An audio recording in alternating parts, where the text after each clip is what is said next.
Hello friends, welcome back to another video. ఈరోజు నేను ఇలా కట్ డిజైన్ ఎలా స్టిచ్ చేసుకోవాలనేది చూపిస్తాను. ఈరోజు ఇది నార్మల్ స్పేర్ క్లాత్ అండి. స్పేర్ క్లాత్కి నేను ఎక్కడ ఫ్లవర్ ఉంటే అక్కడ డిజైన్ చేశాను. దీన్ని ఎలా కరెక్ట్ పొజిషన్లో పెట్టుకోవాలి, ఎక్కడ ఫ్లవర్ ఉన్నప్పుడు ఎక్కడ మనము ఇలా ఫ్లవర్ ముందుకు రానియాలా అనేది చూపిస్తాను. నార్మల్గా ఇది స్పేర్ పీస్ అండి. ఇది బ్యాక్ పార్ట్ని ఇప్పుడు నేను సేమ్ ఇంతకుముందు చూపించినలాగా డిజైన్ చేస్తున్నా. ఫస్ట్ ఆఫ్ ఆల్ తన నెక్ ఎంత ఉంది, విడ్త్ అన్నీ పెట్టేసుకోవాలి. నెక్ లెంత్ 11, విడ్త్ వచ్చేసి 11, హాఫ్ ఇంచు పైన స్టిచెస్ పోతుంది. విడ్త్ వచ్చేసి 4, రెడీ షోల్డర్ వచ్చేసి 2, హాఫ్ ఇంచు సైడ్ స్టిచ్చింగ్కి వెళ్ళిపోతుంది మార్జిన్కి. ఇప్పుడు అవన్నీ నీట్గా రౌండ్ షేప్ అనేది గీసేసుకోవాలి. మొత్తం ఈక్వల్గా మనం పర్టికులర్గా తన రౌండ్ ఎంత ఉందో అంత మార్క్ వేసేసుకోవాలి. ఫస్ట్ ఆఫ్ ఆల్ వేసేసుకున్న తర్వాత మనము ఒక ట్యాప్ చేసుకోవాలి. ట్యాప్ అన్న స్టిచ్ అన్న వేసేసుకోవాలి. అక్ సైడ్ కూడా పడేలాగా మార్క్ ట్యాప్ చేసుకుంటే అటు సైడ్ కూడా పడుతుంది. ఇప్పుడు ఇలా క్యాన్వాష్, ఇప్పుడు నేను తీసుకున్నట్టుగానే క్యాన్వాష్ ఎగస్ట్రా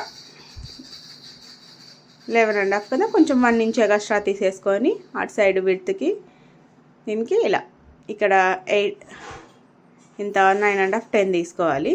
ఇక్కడ వచ్చేసి 12 తీసుకోవాలి.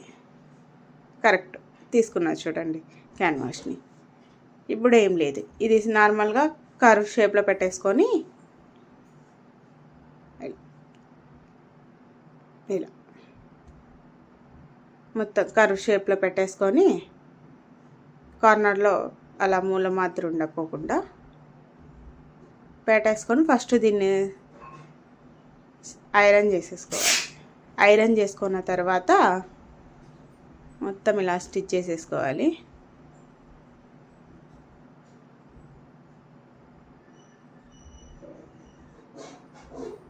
స్టిచ్ చేసేసుకోవాలి. మొత్తము ఎగస్ట్రా క్లాత్ అంతా మనము కట్ చేయాలి.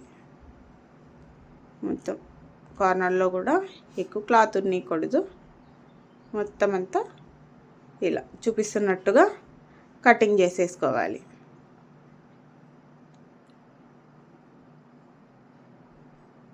కట్ చేసిన తర్వాత సెంటర్ చూసుకోవాలండి. సెంటర్ చూసేసుకొని మార్క్ పెట్టేసుకోండి.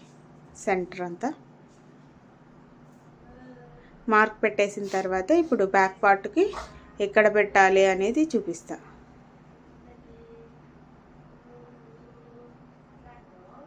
ఇప్పుడు ఈ రౌండ్కి ఎక్కడెక్కడ ఫ్లవర్ వచ్చింది, ఎక్కడెక్కడ ముందుకు వేయాలి. చూడండి, అక్కడ ఉంది ఫ్లవరు, నేను చూపిస్తున్నట్టుగా ముందర ఉంది. అక్కడక్కడ నేను ఫస్ట్ ఇప్పుడు ఎక్కడ నేను మార్క్ ఫ్లవర్ని ముందుకు రానియాలా అని అనుకుంటున్నానో అక్కడ ఫస్ట్ ఒక సెక్యూర్గా నాకు క్యాన్వాస్ని కుట్టుకునేటప్పుడు నాకు కనపడాలని నేను అక్కడ ఒక స్టిచ్ వేసుకుంటున్నా. ఎక్కడ ఫ్లవర్ రానియాలా, ఎక్కడ రౌండ్ రానియాలా అనేది. ఇప్పుడు నేను చూడండి, ఇక్కడ ఉంది ఒక ఫ్లవర్. ఇప్పుడు నేను స్టార్ట్ చేసేటప్పుడు ఈ ఫ్లవర్ని కొంచెం ముందుకు రానిస్తున్నా.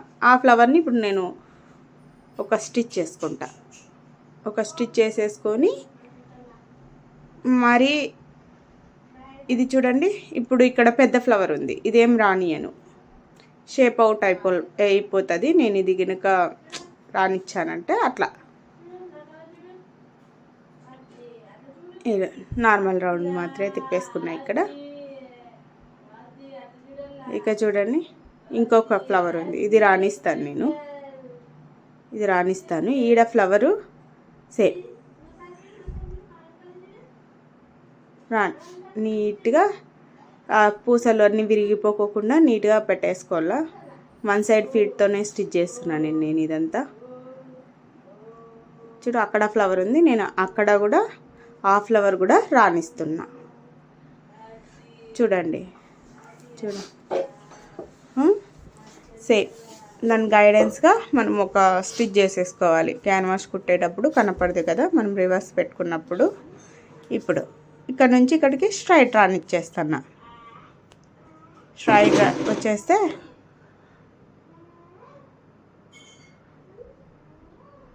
ఓకే. ఇప్పుడు చూడండి నేను స్టిచ్ చేసుకునేటివన్నీ కనపడుతున్నాయి నీట్గా. ఇప్పుడు సేమ్ ఇప్పుడు స్టిక్కింగ్ చేసుకున్న క్యాన్వాస్ని పెట్టేసుకోవాలి. ఎక్కడ ఇది నేను లడీకి నాడ ఎంత లెంత్ రావాలనేది 3.5కి 3.5 మార్క్ వేసుకున్నా. లడీ కూడా మనకి లోపలికి వెళ్ళిపోవాలి అంటే ఇలా పెట్టేసుకోవాలి. ముందే మార్క్ వేసి పెట్టుకుంటే సెంటర్కి ఒక ఖర్చు పెట్టేసుకున్నా. ఇలా కంపల్సరీ సెంటర్కి ఖర్చు పెట్టుకోవాలండి, లేదంటే ఒక సైడ్కి వచ్చేస్తుంది. మనము సెంటర్ చూసుకోకుంటే ఒక సైడ్ ఎక్కువ ఒక సైడ్ తక్కువ వచ్చేస్తుంది నెక్. అలా సెంటర్కి సెంటర్ మ్యాచ్ కావాలి. సేమ్ ఇప్పుడు అన్నీ పిన్తో సెక్యూర్ చేసేసుకోండి. మొత్తం అంతా క్యాన్వాస్ని కదలకోకుండా పిన్స్ అంతా సెక్యూర్ చేసేసుకున్న. ఇప్పుడు బ్యాక్ ఫ్లిప్ అంతా చేసేసుకోవాలి. ఇప్పుడు బ్యాక్ ఫ్లిప్ చేసేసుకొని ఇంతకుముందు వేసిన స్టిచ్ గైడెన్స్తో మనము ఆ స్టిచ్ మీదే స్టిచ్ వేసుకుంటూ రావాలి. ఇప్పుడు మార్క్ వేసేసుకోండి బ్యాక్కి. లడీ ఎక్కడ పెడతామో ఇక్కడ ఫ్రంట్కి వేసా కదా, బ్యాక్ వేసేసుకోవాలి. ఓకే. ఇప్పుడు ఆ స్టిచ్ మీదే ఆ స్టిచ్ గైడెన్స్తోనే ఆ స్టిచ్ మీదే స్టిచ్ వేయాలి. చూడండి పూసలు ఉంటాయి కదండి, ఎక్కువ చూసుకొని స్టిచ్ చేసుకోండి. పూసలు విరిగిపోతే నెక్ వెళ్ళిపోతుంది, బాగుండదు. చూడండి లడీ వచ్చింది. ఇక్కడ లడీ ముందే తిప్పేసి పెట్టేసుకున్నా నేను.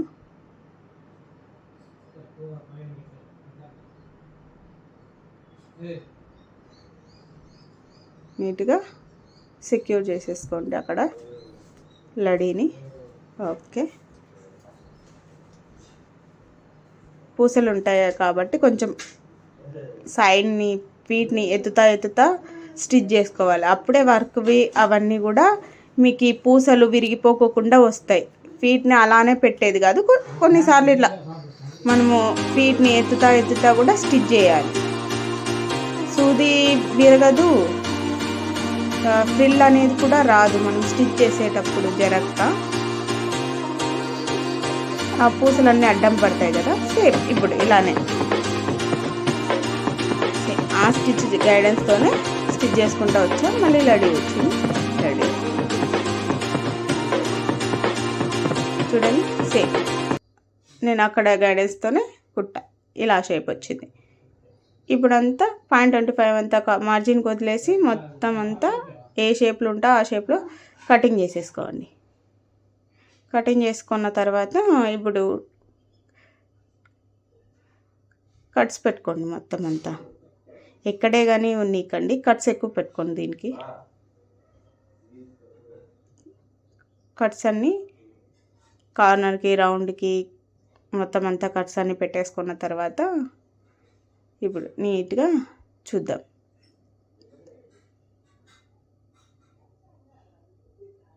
తిప్పేయాలి, నీట్గా తిప్పేసి.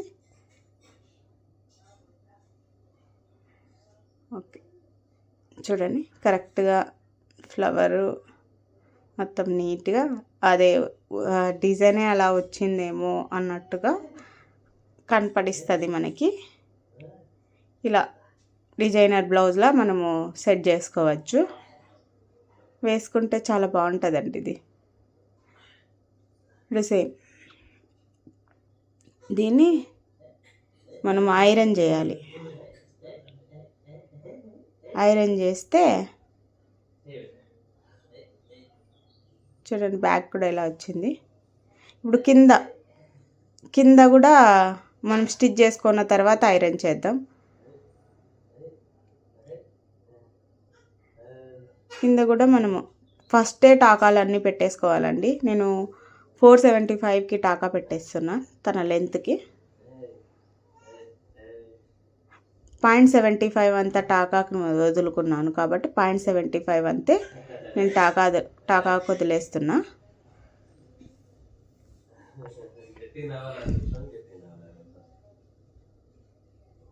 చూడండి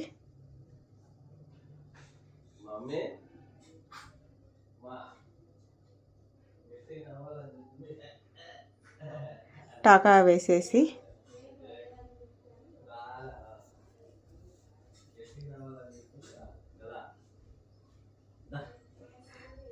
ఆ సైడ్ కూడా టాకా స్టిచ్ చేసేసుకోండి ముందే.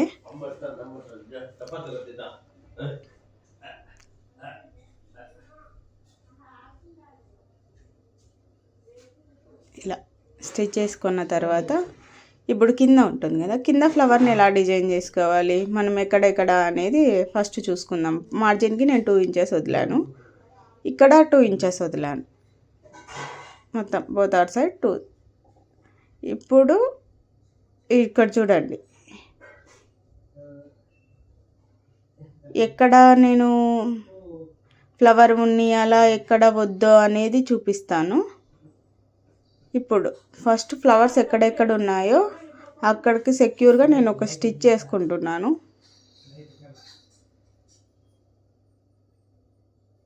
చూడండి అక్కడ చాలా లోపలికి వెళ్ళిపోతుంది. నేను అక్కడ గైడెన్స్ ప్రకారం వెళ్ళిపోతే షార్ట్ అయిపోతుంది బ్లౌజ్ లెంత్, అందుకే నేను అక్కడికి స్ట్రైట్ రానిచ్చాను. ఇక్కడ ఫ్లవరు మరి అలా కార్నర్లో చిన్న చిన్న ఫ్లవర్స్ ఉన్నప్పుడు రానిచ్చినా పర్లేదు, మరి ఇంత లోపలికి ఉంటే కనుక వద్దండి, ఎందుకంటే బ్లౌజ్ వెరీ షార్ట్ అయిపోతుంది.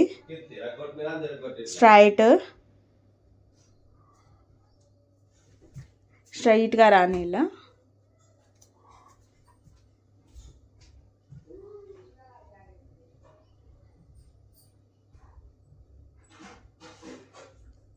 చూడండి. ఇక్కడ మరి నేను లోపలికి వేయదలుచుకోలేదు, మన అందుకే స్టిచ్ చేస్తాను. ఇక్కడ స్ట్రైటే రానిస్తాను.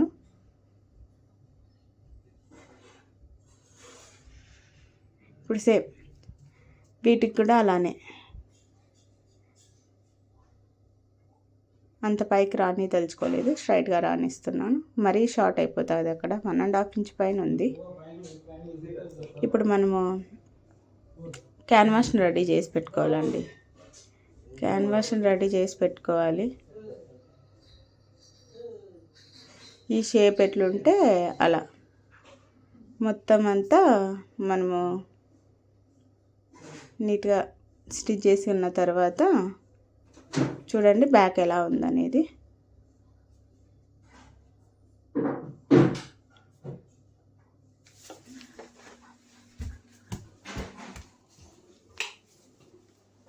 బ్యాక్ ఎలా ఉండే అనేది క్యాన్వాస్ ఇట్లా రెడీ చేసి పెట్టుకున్న తర్వాత సేమ్ ఇంతకుముందు నెక్ చూపించిన లాగానే ఒక కుట్టు గైడెన్స్తో మనము స్టిచ్ చేసుకుంటా వచ్చేది.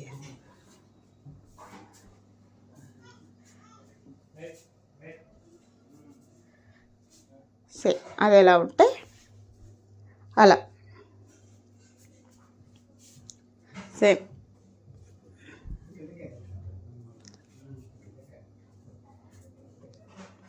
మొత్తం ఇలా స్టిచ్ చేసుకున్న తర్వాత మనము సేమ్ మార్జిన్కి 0.25 అంత గ్యాప్ ఇచ్చి మొత్తం అంతా కట్ చేయాలి. కట్ చేసిన తర్వాత మొత్తం అన్ని కట్స్ పెట్టుకోవాలి.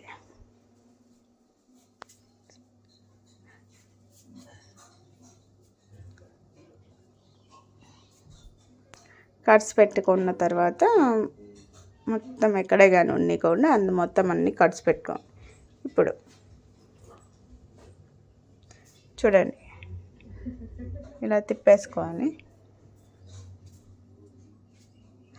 కార్నర్కి మొత్తం చూడండి ఎంత బాగా కనపడుతుందో, ఇలా వస్తుంది నీట్గా. ఇప్పుడు దీన్ని ఐరన్ చేసుకున్నాను నేను. ఐరన్ చేసుకున్న తర్వాత ఇలా వచ్చిందండి. నచ్చితే లైక్ చేయండి, షేర్ చేయండి, సబ్స్క్రైబ్ చేయండి my channel. Thank you for watching. Bye bye.